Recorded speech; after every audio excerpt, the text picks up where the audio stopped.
The first question is, how empowering is my view about the educations?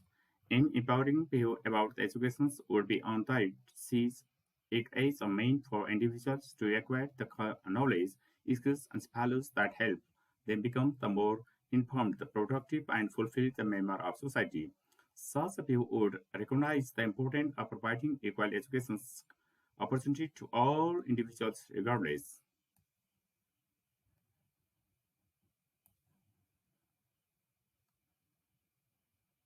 of their backgrounds and would prioritize the development of critical thinking, creative, and problem solving skills. Such a view can motivate the individual to take the charge of their own learning and seek out opportunity to learn and grow, both inside and outside a formal education setting. It can also help individuals overcome challenges and obstacles they may face in their education journey by giving them a sense of purpose of fractions. So having an empowering view of education can be powerful motivator for personal growth and development and can help individuals achieve their full potentials.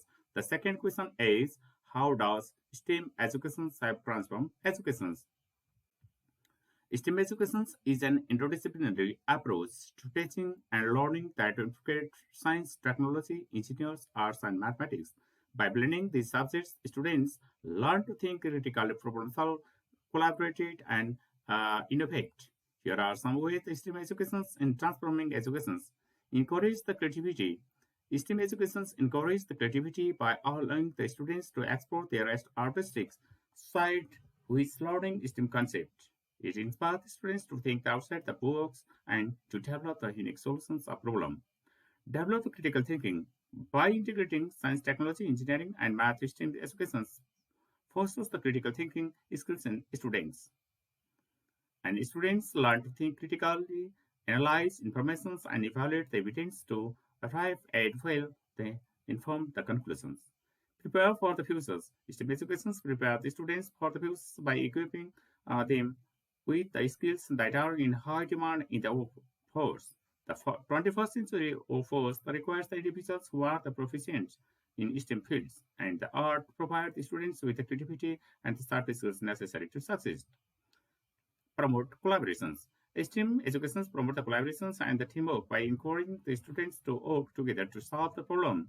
They help the students develop the communications and interpersonal skills, which are critical for the success in any field. Foster innovations. STEM education fosters the innovations by encouraging the students to think the creativity and develop the new ideas by learning to approach problem from multiple perspectives. Subject develop the innovative solutions to real world problem. Hence, STEM education has the potential to transform the education by providing a more well-rounded and engaging learning experience that prepare the students for the complex and rapidly changing world that they will be faced in the future. What makes educational process and systems enabling?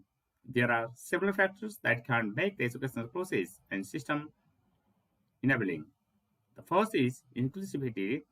Educational systems that are inclusive and provide the equal opportunity for all students, regardless of their race, gender, ethnicity, social economic status, or abilities, can create a more enabling environment. The second is personalizations, a system that takes into account each student's individuals, the learning styles, pace, and interests can help create a more personalized learning experience that can be more engaging and effective. The third is quality teachers. The quality of teachers is the crucial in the enabling students' educational process and systems. Teachers who are well trained, passionate, and dedicated can inspire and motivate students to learn to develop their skills and abilities. The fourth is technology. The technology can be powerful tools to support and enhance the learning. Technology-enabled education can provide the access to new learning materials, interactive tools, and collaborative platform that can make learning more engaging, effective. The fifth is collaborative learning. Educational systems that encourage the collaborative learning and teamwork can help the students develop the important social skills and the problem solving abilities that are the essentials for the success in the real-world problem. The sixth is supportive learning environment. A supportive and positive learning environment can foster a sense of belonging, motivations, and confidence in students, enabling them to catch the risks, learn from the mistakes, and the success. So, an enabling educational process and system should focus on the providing an inclusive, personalized, and supporting learning environment and that empower the students to develop their skills and abilities and achieve their goals. How can I promote critical thinking in my classroom? By using these strategies, I can create a classroom environment that promotes critical thinking and helps my students develop important skills that will serve them well throughout their lives. Permanent critical thinking in the classroom is essential for developing students' analytical and problem solving skills, and it can help them to become more independent and active learners. Here are some strategies I can use to promote the critical thinking in my classroom. The first is asking open-ended questions, encouraging my students to think critically by asking them questions that requires more than a simple yes or no questions. I ask them to provide evidence, expand their reasoning, or evaluate alternative perspectives. The second is providing opportunity for the discussions and the debate. I encourage the student to share their ideas and perspective with one another, asking them to challenge on another thinking and engaging in the respectful debate. The third is using real world example. Incorporate the real world examples into my lessons to help the students apply the critical thinking skills to situations they may encounter outside of the classroom. The fourth is encouraging the students to ask the questions. I encourage my students to ask the questions and seek out information to support their thinking. The fifth is using problem solving activities. I engage my students in activities that require them to solve the problem or make decisions. This will help them develop the critical thinking skills and applying their knowledge and reasoning. The sixth is foster the growth mindset. I encourage my students to embrace the challenge and view the mistakes as opportunity to learn and grow. This will help them develop a mindset that the value critical thinking and problem solving. The seventh is providing feedback. I provide the constructive feedback that encourage students to reflect their thinking and revise their ideas. I encourage them to think deeply about their own reasoning and how they can improve it. The eighth is tracing metacognitions. I teach my students about metacognitions, which is the ability to think about their own thinking. This can help them to become a more self-awareness, aware learners and to develop the strategies for the solving problem and making decisions. And the last is taking actions. I start small by implementing the changes in my own classroom and then work to scale those changes to the school's village and district level.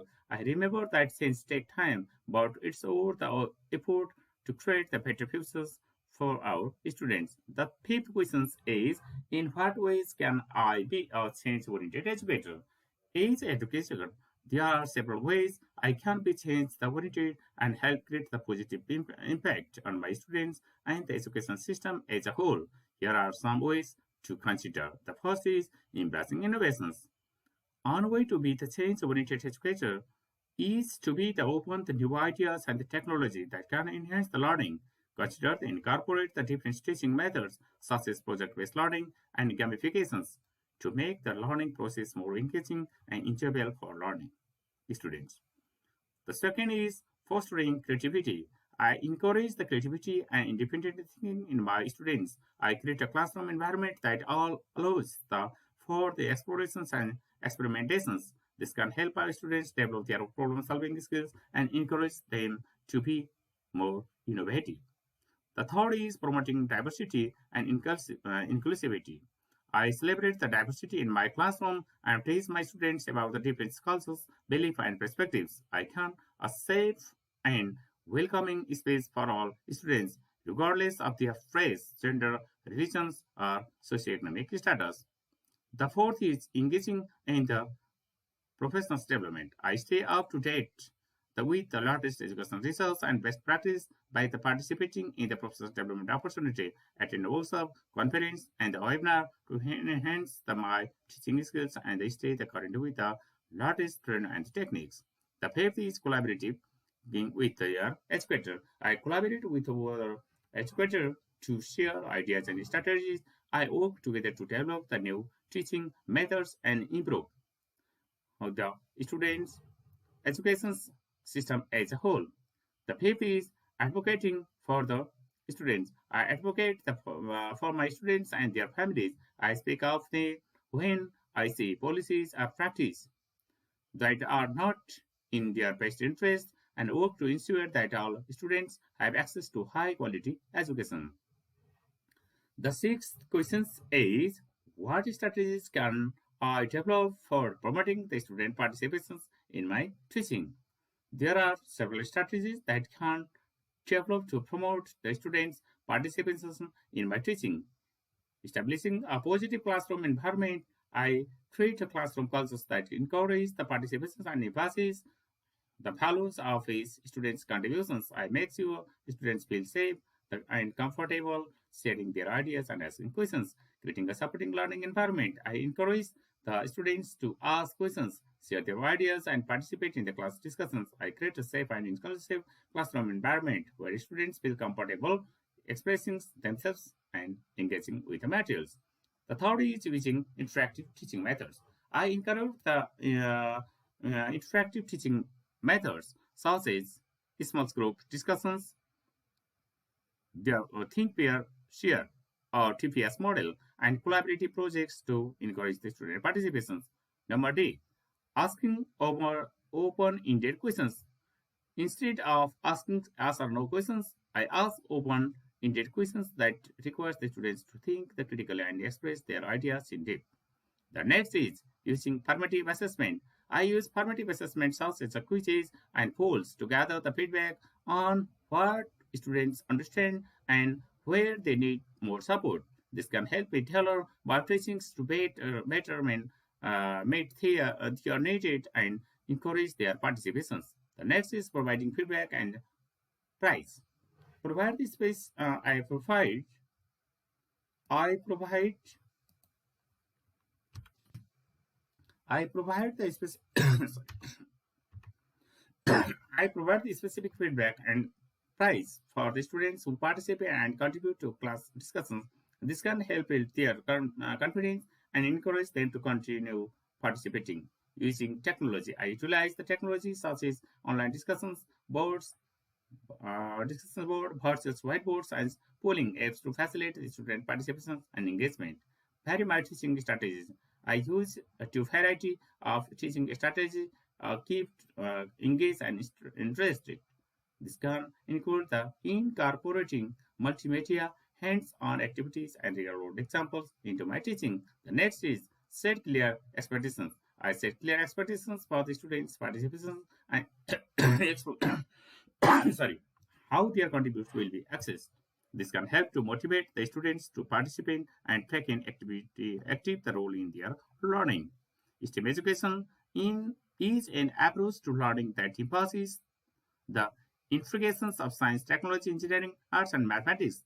This approach is designed to help learners develop the critical thinking, creativity, problem solving, and collaboration skills, which are essential for the success in today's fast-paced technology-driven world. The seventh question is how can I use the STEM education perspectives in my practice as a learner or as a teacher? STEM educations combine the science, technology, engineering, arts, and mathematics is in an interdisciplinary approach to learning. As a learner, I can use the STEM perspective in my practice in various ways. The first is seeking out STEM related resources. I look for online courses, videos, and tutorials that combine the science, technology, engineering, arts, and mathematics in my areas of interest. The second is participating in STEM based activities. I joined a robotics club or participate in a coding camp to develop my skills in these areas. The third is exploring interdisciplinary project. I take on projects that require a combination of skills from the different areas of study. For example, I could design a sustainable energy system that involves the elements of engineering, physics, and environment science. As a teacher, I can use the STEM education perspectives to create the engaging and effective learning experiments for my students. Here are some ways I can do this. Integrating STEM into lessons plan. I develop the lesson plans that incorporate the science, technology, engineering, arts, and mathematics in a way that is relevant to my subject area. The second is using project-based learning. I use project-based learning to give the students an opportunity to work collaboratively on projects that requires them to apply the STEM skills. Encourage the creativity, provide the opportunity for students to use their creativity in the learning process, such as by designing and building prototype or creating the multimedia presentations. The fourth is providing access to STEM resources. I make sure my students have access to the resource such as STEM related books, videos, and websites, and encourage them to explore them resources on their own. The eighth question is, what challenges may I face while implementing transformative pedagogy in my workplace? Transformative pedagogy, which focuses on the creating the meaningful learning experience and the empowering learners to critically examine and transform their social and cultural context, can be the powerful tools for the promoting equity and the social justice in educational setting. However, the implementing transformative pedagogy in my workplace may also pose some challenges. Here are some potential challenges to consider. Resistance to change. One of the biggest challenges of the implementing transformative pedagogy is resistance to the change from the colleagues, administrators, or students. It may take some time to convince them that this approach is effective and worth investing in. The second is lack of resources. Transformative pedagogy may require the new resource and the materials such as the technology training and the additional staff which may not be readily available. Time contrast. Implementing transformative pedagogy may require the more time and effort to plan the design and implement the new teaching method and effective activities. This may be a challenge for the PG educators who are already strengthening. The fourth is institutions varies. Some institutions may have the policies, regulations, or cultural norms that can be the obstacle to implementing transformative pedagogy. The fifth is assessment and evaluations. Traditional form of the assessment may not align with the transformative pedagogy, and finding the alternative methods of the evaluations can be the challenge. The sixth is student engagement. Transformative pedagogy requires the active engagement and the participations from the students, which may not come naturally to some of the students or may require the additional support and motivation from the educators. The seventh is resistance from the community. Transformative pedagogy may also face resistance from the broader community, such as the president or the policymaker, who may not be familiar with this approach or have the different expectations for educators. Cultural differences. Depending on my workplace, the demographic transformative pedagogy may not be the appropriate for all the students or may require the adaptations to meet their need, the culturally diverse the learners. This can be the particular challenge in my workplace does not have a strong culture of diversity, equity, and inclusion.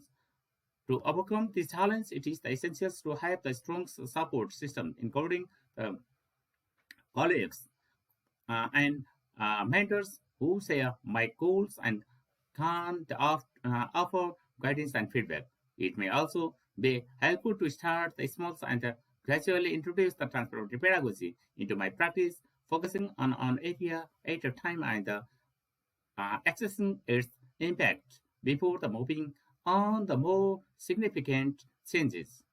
Finally, it is important to be the patient and the persistence of as the transformative pedagogy.